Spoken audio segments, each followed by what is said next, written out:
The Pursuit of the Paranormal with Ash.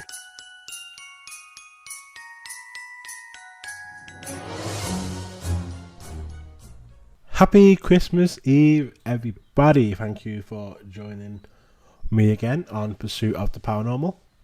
Just wanted to wish all our listeners and followers a very Merry Christmas and obviously a Happy New Year that follows. It's been a big year for the podcast. The growth we've seen has been amazing. Obviously some changes recently, but we've got lots planned and there'll be lots of new episodes coming out in the next few weeks and months ahead. Big plans, so thank you for sticking with us for that. Thanks for all our supporters on Patreon, those that bought our book, those that share our posts, like our comments, everything, sharing everything, all good, and we appreciate every single one of you. So for this episode, we're going to release basically an episode we did a couple of years ago, which was a few ghost stories from around the US, around the UK. Some creepy but real ghost stories. You'll hear more in the intro, but yeah, it's going to be released this episode, so you will hear Greg during this episode. It's been a nice little Christmas present for us all. So yeah, that's it from me. Hope you enjoy this episode, and I will speak to you all soon.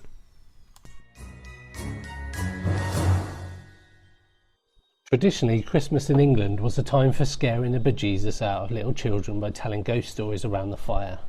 Charles Dickens led the way with his famous ghost story, A Christmas Carol. But what of the real ghosts said to haunt the land at Christmas time? In this episode, we're going to share some real, spine-tingling and seasonal stories of Christmas ghosts based on true accounts. After that, we're going to be discussing in detail one of the most famous ghost photographs of all time, that of the Brown Lady, taken at Christmas in 1936. But first, grab a hot cocoa, turn down the lights, and settle in for some spooky but true Christmas tales. Christmas pranks at the Crescent Hotel. The Crescent Hotel is by far one of the most notoriously haunted hotels in the United States. Located along the northern border of Arkansas, near the Ozark National Forest, the hotel has been plagued by tragedy and ghost stories since it was first erected in the 1880s. While there are different legends and ghostly sightings associated with almost every square inch of the hotel's estate, one story continues to astonish visitors to this day. Allegedly, one year, during Christmas time, visitors came to view the hotel's Christmas tree, only to find that the Christmas tree and all its packages had been mysteriously moved to the other side of the room. This could have been a prank, staged by the hotel staff or a visitor. However, the occurrence was accompanied by sightings of various phantom spirits dressed in Victorian-era clothing, wandering aimlessly around the hotel's dining room. Some said the spirits appeared to be playful, and they moved the gifts and furniture across the room as a joke. This was seemingly confirmed when the hotel staff reportedly returned the next day, only to find that everything was back exactly where it was supposed to be. The Mistletoe Bride.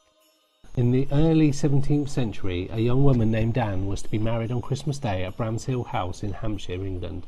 After the ceremony and feast, as was tradition at the time, the guests were all set to carry the bride to the bedchamber. Anne suggested a game be played and asked for a 5-minute head start before the guests came to find her. Everyone searched long and hard for Anne, but no sign of her could be found. At first they thought she had played a merry trick, but soon a sense of unease fell over the guests. The bridegroom, Lord Lovell, was distraught, and guests began to whisper that she must have fled. Days, weeks, months, and years passed, and Lord Lovell never stopped looking for his bride. One day, some 50 years after her disappearance, Lord Lovell was up in a huge attic in the sprawling mansion, where he began tapping on the oak panelling. As he knocked, a long-hidden secret door sprung open, and inside he found an ornate wooden chest. He pried open the heavy wooden lid, and there, still in her wedding dress and clutching a mistletoe bouquet, were the skeletal remains of his beloved. The scratch marks on the inside of the lid of the chest attested to her desperate, but futile, effort to free herself from the hiding space. In 1923, one visiting English society woman reported, "During the night I had the most terrifying experience. Shortly after midnight I was awakened suddenly with a sensation that I was not alone in the bedroom. Then, from behind the ancient oak panelling, I heard noises of light, hurrying footsteps. What followed was even more terrifying. I heard moans of the most heart-rending kind, and then strange sounds like hands beating upon the wooden partition. The moans so terrified me that I fainted away, and it was daylight when I recovered consciousness. I made an excuse for leaving the castle and hurried away. The Singing Spirit of Bethlehem. Hotel Bethlehem in Bethlehem, Pennsylvania, is home to May Yohe. She was a young, talented performer who loved singing and performing from a very young age. Her talent gained her much attention, and eventually she found herself performing with great success on stages in Paris and throughout Europe. She even caught the attention of a wealthy lord, who quickly married her and made her a member of the British aristocracy. Tragically, her success led her down a dangerous path. Her marriage fell apart after the lord who swept her off her feet went bankrupt, and she went on to marry an American soldier who robbed her of much of her wealth. At the time of her passing, reports claim that she recalled her years in Bethlehem as the best of her life. To this day, Hotel Bethlehem's visitors claim to see apparitions of a young May Yohe dressed in elegant attire and either singing at the piano or pacing next to the Christmas tree. Some even claim to have heard her faint but recognisable voice singing one of her favourite songs. The Headless Horseman of Roos Hall. Roos Hall in Suffolk lays claim to being one of the most haunted houses in England. The 16th century hall has a number of sinister connections, including a gruesome hanging tree, an oak tree planted at the site of the old gibbet where numerous criminals were hung. To make things even spookier, inside one of the building's cupboards, the mark of a devil's cloven hoof is said to be imprinted. But perhaps the most dramatic haunting is supposed to happen every Christmas Eve. Legend has it that a headless horseman clatters down the driveway with his 4 black horses pulling a phantom coach, terrifying anyone who witnesses him. Apparition at Alcatraz. Alcatraz, the isolated penitentiary located in the middle of California's San Francisco Bay, it closed down in 1963, but tales of those who were once held on the island continue to haunt generations of onlookers and visitors. Often referred to as The Rock, Alcatraz has gained a reputation for unexplainable and shocking ghost encounters, and one of the most notable was recounted during Christmas. Back in the 1940s, while the facility was still in operation, the warden at the time, Warden Johnston, decided to throw a small Christmas party at his boarding house, which is actually on the island. During his party, a few of the guards began retelling the story of a phantom figure who appeared before them wearing a grey suit, brimmed cap, and sporting mutton chop sideburns. All the guards could do was stare at the ghostly figure in shock, and before they had a chance to move, the room suddenly turned very cold, and the fire in the stove was extinguished. And just as suddenly as he had appeared, the phantom man vanished. The Slain Highwayman. One Christmas Eve near the close of the 18th century, a notorious highwayman named Gilbert is said to have stopped a coach and horses on the Hawkshurst Road in Marden, Kent. The coach contained a young lady and her father, and Gilbert ordered them out onto the road. Just as the girl stepped out, the horses bolted, taking the coach and her father with them. The young lady was left alone in the dark road with the highwayman, and as she looked into his face, she recognised him as the very same highwayman who had murdered her brother some years earlier. Horrified, she drew a hidden knife from her bag and stabbed Gilbert in the side, fleeing into the bushes. When the horses were calmed and the coach returned a little while later, the men discovered the bloody body of the highwayman and buried him at the side of the road. When villagers found the woman in the forest the next day, she had gone completely mad. They avoided that spot on the road for many years, and it's said that every Christmas Eve, the bloody scene is silently replayed to all that pass through. The Ghost of Geoffrey de Mandeville. The story of Sir Geoffrey de Mandeville is brimming with political betrayals. He held the title of Earl of Essex and was a prestigious European landowner during the 1100s. Because of his title, he had great influence over royal politics at the time. However, when a debate emerged regarding the rightful heir to the throne, he chose the losing side and was promptly stripped of many of his assets and excommunicated from the church. During his excommunication, Sir Geoffrey was slain on the battlefield, and because of his exile, he was not allowed a proper Christian interment, which many believe left his spirit trapped within the earthly realm. Rumour claims that Sir Geoffrey also left a curse on the properties he owned, stating that should they ever be taken away from him, ruin would befall his betrayer, and every 6 years on Christmas Eve, he and a headless dog would haunt the lands draped in a red cloak. Ever since his demise, people who have visited the properties he once owned, particularly the Pims Brook Bridge in East Barnet, have reported hearing strange sounds and witnessing the hazy image of a headless dog breaking through the fog, accompanied by a knight in full armour and a red cloak. Anne Boleyn returns. Anne Boleyn is notorious as the second of King Henry VIII's ill-fated wives. To marry Anne, Henry spent years seeking a divorce from his first wife, Catherine of Aragon, and went on to sever England's relationship with the Catholic Church in Rome, forever changing the course of British history. Despite the lengths he went to ensnare her, Henry soon grew tired of Anne, and choosing to believe the idle gossip surrounding her, had her beheaded in 1536. A number of reports exist of the ghost of Anne Boleyn, but perhaps the most affecting is the version said to haunt her childhood home, Heather Castle, in Kent. Some say that every Christmas Eve, the spectral figure of Anne Boleyn can be seen slowly gliding across the bridge over the River Eden towards her family home, where she was at her happiest. Legends of Wawel Castle. In the middle of Krakow, Poland, sits the Wawel Castle, for which centuries served as the home of each of Poland's kings after it was built in the early Middle Ages. Since this time, it's been associated with numerous legends and ghost stories, spanning as far back as the prehistoric era. One such legend involves a large series of caves that are rumoured to exist under a plot of nearby land known as Wawel Hill. These caves have been explored countless times since they were discovered centuries ago, and they're rumoured to hold a statue of a dragon and millennia of human record. The caves are believed to have been inhabited by humans since the prehistoric era. The legend says in the 11th century, King Casimir, who was just a child at the time, explored these caves and came across a strange tunnel. Inside this tunnel, he claimed to have found a large stone emitting a glowing light. And from this light, a magical protective energy is said to be emitted throughout Krakow. To this day, local legends claim that the ghosts of all of Poland's past kings meet every Christmas Eve in that very tunnel to discuss the fate of Krakow. We hope you enjoyed these Christmas stories, and now we're going to talk about one of the most famous ghost photographs ever taken in this country. Well, we're coming up to the anniversary of the Brown Lady photograph. It's quite a famous photograph from 1936 that was published in the Country Life magazine on the 26th of December.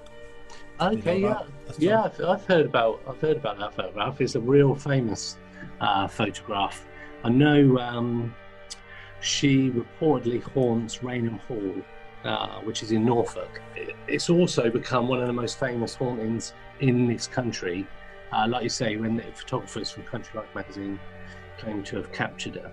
I know also that she is known, or the ghost is generally known to be of Lady Dorothy Walpole, which was the sister of Robert Walpole, generally regarded as the first Prime Minister of Great Britain, I believe.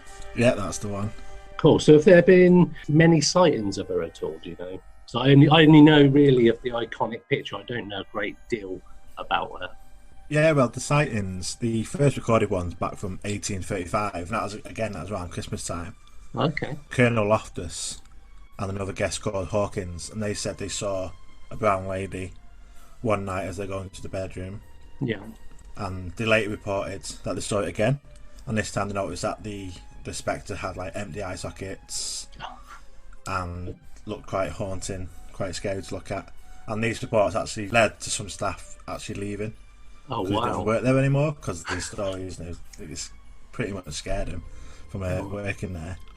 And there was another one.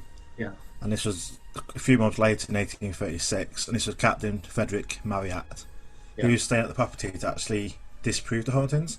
Okay. He was saying that it was local smugglers that were just trying to scare people. So he stayed for a few nights to actually try and catch them out. Yeah. And his daughter Florence recalls this story that her father told her, that this happened on the third night of his stay.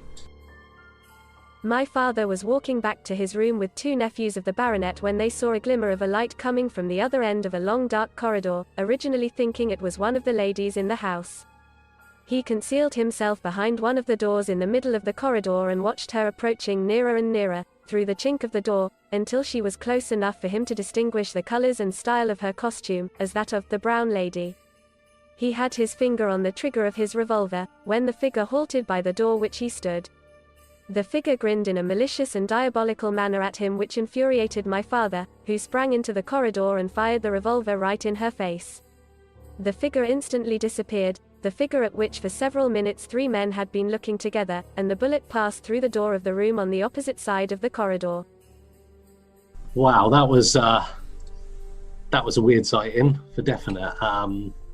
Interesting to hear somebody else's thoughts, and I didn't realise there was that kind of history beforehand. As I say, I know about the photograph, and I know that the guys, like you mentioned with Country Life magazine, I know they actually saw what they thought to be a figure coming down the staircase, and I know they took a photograph, and it wasn't until they got it developed that they actually saw the figure that's in the image. We'll post that image up on our social media so you can see. It's definitely a weird one, and I remember when growing up and watching like Arthur C. Clarke and those kind of programs, that was one picture that came up, and it always used to freak me out. But I know some people have claimed that it's not quite as genuine as that's made out. Yeah, there's been quite a few debunkings of it, saying it's doubling exposure. Yeah. And again, you talk about the photographers. The guy that took the photo was a guy called Provand. Yeah. And he was a photographer. And it was his assistant Shearer, a guy called Shearer, Yeah. that saw this figure come down the stairs and told him to take a photograph, and then the figure disappeared. Yeah. But as we talk about them, their names were actually aliases. Okay. So they're fake names, and people do know the real names, but they don't publish the real names because there's still apparently family that out survive them and stuff. Yeah, makes sense. They don't want to sort of bring the family into it. Yeah. And the assistant Shearer, he actually went bankrupt some years before this photograph. Yeah. And so people say that he's using it to make money. He sold the image, and it is just a big fake. Yeah. Which has been quite widely circulated. Yeah, could be. Sometimes you have to follow the money a little bit and see who's deemed to have an interest in this photograph coming to light. Because I know for a fact that the people and the current owners, and also the owners at the time of Raynham Hall, have never opened up the hall for investigations, which, with the popularity of the paranormal now, would be a sensible thing, because they could make a lot of money, but they choose not to. So that suggests, that with their alias names, bankruptcy could be a reason why the photograph appeared. But yeah, interesting story. I think, though, still remains unknown. Not going to be resolved, I don't think, unless people can get in there and do some investigations. But with the sightings previously, it still holds a bit of mystery. So I think for the moment, we just have to say that we're not sure. Well, I'm definitely not sure. I'm on the fence. How about you?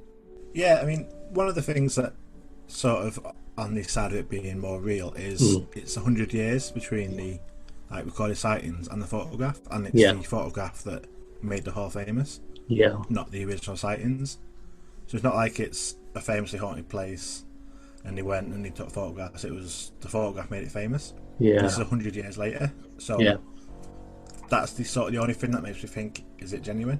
But on some of the debunking sides, again, someone pointed out that the image itself looks like the statue of the Virgin Mary, the classic pose that she makes in lots of statues. It does. And once you hear that, and then once you look at the picture, that's all you can see. Like, you can just see the Virgin Mary in the image. Like I say, we put it on our social media, so you can take a look and see what you guys think. Yeah, no, that's a good shout. We'd be interested to hear what people got to say. So have you had any paranormal experiences, Ash? Couple. I guess why we're on the topic of ghosts. Yeah. The main ghost story I've had. I don't think about it much because it doesn't freak you out, does it?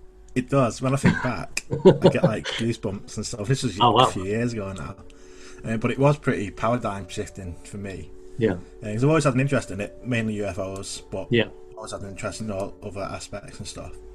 But then this experience I had completely changed. Where I'm just like, I know now that there's stuff going on. It wasn't maybe to me that it is going on. Okay. So my story was about 3 years ago now, maybe 4. I was actually at a poker night in a pub. Okay. In Knutsford, the Lord Eldon Inn pub in Knutsford. Okay. And used to play every Monday night. It was the poker night. Yeah. And the room where we played was a back room, and there's a couple of toilets, but they were usually closed at later on in the night because no one uses the back room. It was only open for this poker room. Okay. So we were away from the main bar. We were out the way, and there's no other doors out. There's only a door that leads into the bar, and there's basically no reason for people to go in there. There's one little window. It's just an empty room basically. And one of the guys that organises it, he always used to leave early. He had to look after his wife. Yeah. So he used to leave at around 10 o'clock every poker night. Mm-hmm. So he left, said his byes to everyone, and then walked out this one door. And the one door that's in was to my left. Yeah. So I'm facing sort of away from the door. And just in my peripheral vision, I can see the door and the rest of the bar area. Mm-hmm. So we're just playing poker, and about 5 minutes after this guy left, I saw the door open. Oh, I didn't see the door open, but I saw somebody come in through the door and walk towards the poker table. So I thought it was him coming back, because maybe he forgot something or whatever.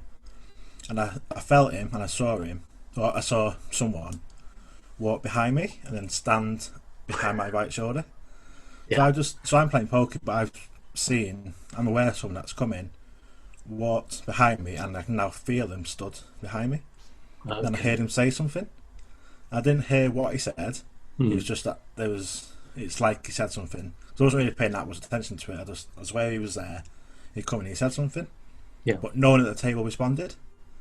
So I was like, okay, so not to be rude, I turned around to acknowledge him, to be like, oh, like, what did he say? Just, I heard him say something. Yeah. And there's no one there. Well. So I'm like, what? So I look back at the table, and I'm just like, what? And then my mate looks at me, and she says she noticed straight away I was something going on. She just looked at me and went, "You okay?" I was like, "Did Dave just come back in?" And she was like, "No." I was like, "Did someone just walk in?" Because she had a view, like she was sat to my right and she was facing the door area. Yeah. And she's like, "No one's come in." I was like, "You didn't hear anyone come in or see anyone talking or hear anybody?" They're like, "There are no people looking." They're like, "No one's come in." And I was like, I started crying and everything. So I was like, because I knew, I was white. I was just like, because I knew someone came in and was stood next to me saying something. Yeah. But there was no one there. Was it a whisper or was it like a? No, it's hard because I couldn't hear what he actually said because I wasn't paying too much attention. Mm-hmm. Like I said, I was aware of someone coming in and walking behind me. I just assumed it was this Dave that had left early. Yeah. And then, so I was like in the hand. I was playing the hand of poker, so I was not really concentrating. So I heard him say something. It's just normal voice level.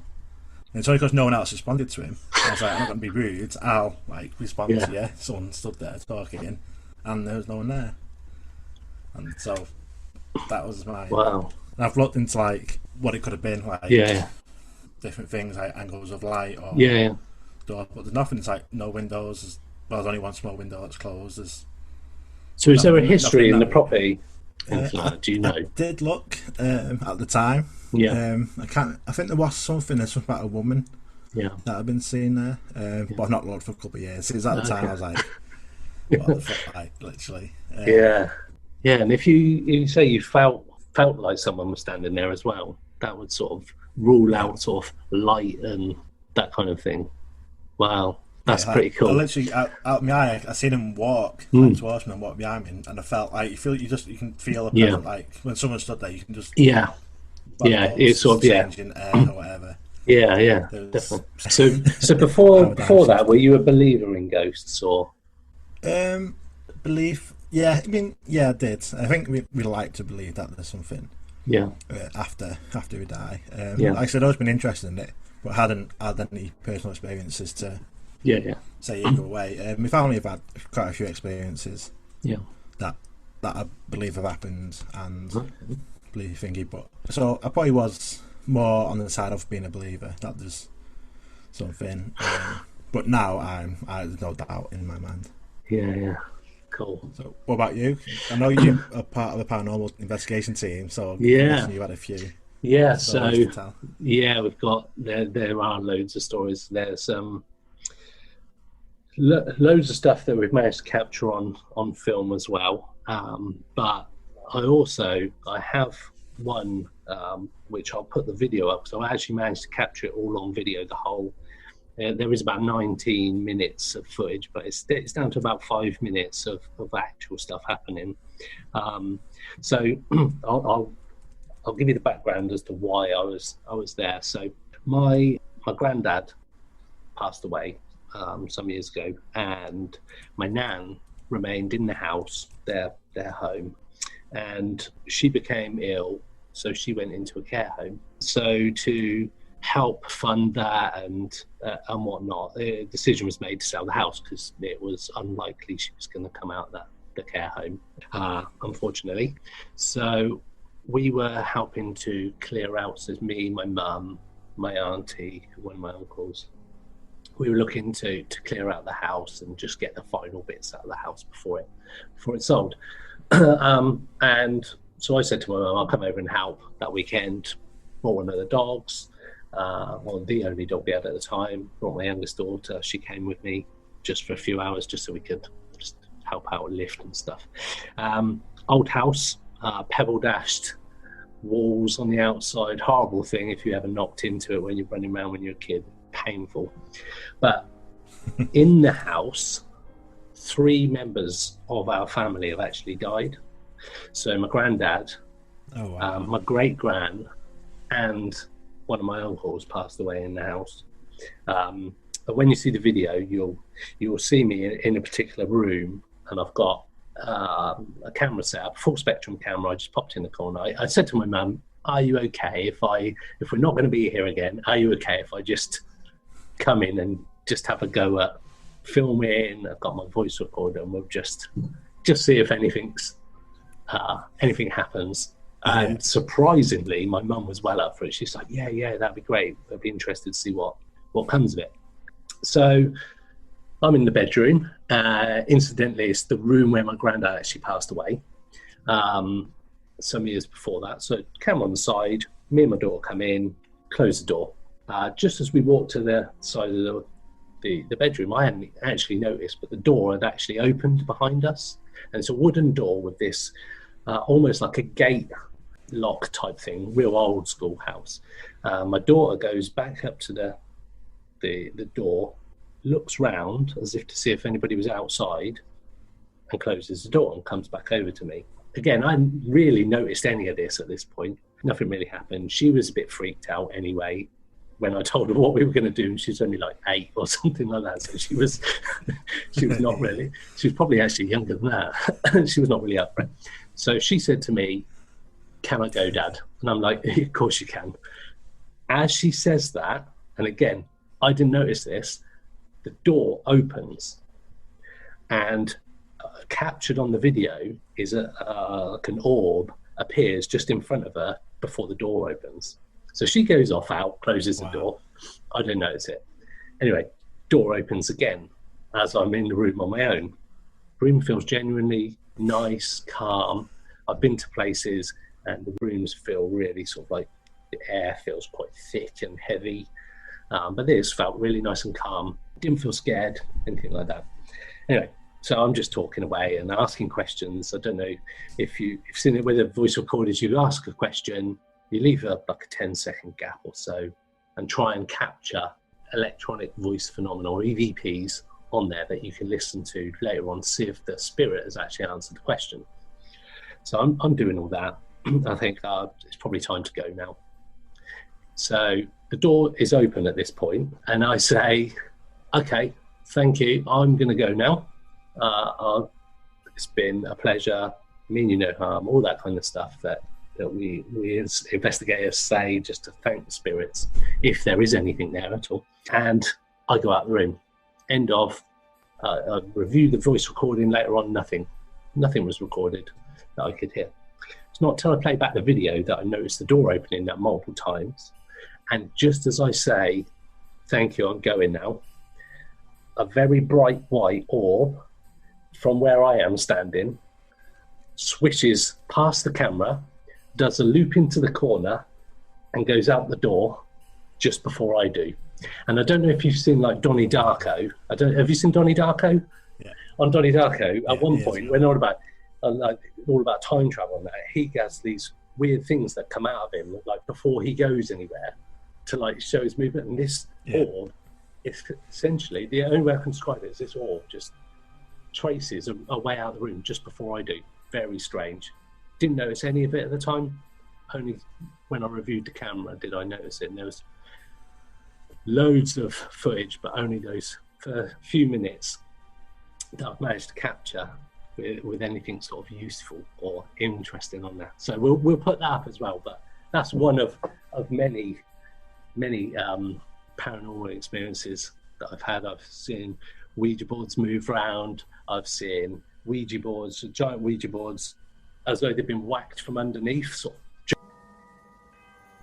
That's it for this episode. Thank you so much for tuning in and listening to us this week. You can find us on social media under Pursuit of the Paranormal. And if you enjoyed the show, please give us a positive rating on your podcast provider. Thank you so much, and we'll see you next week. Pursuit of the Paranormal with Ash and Greg.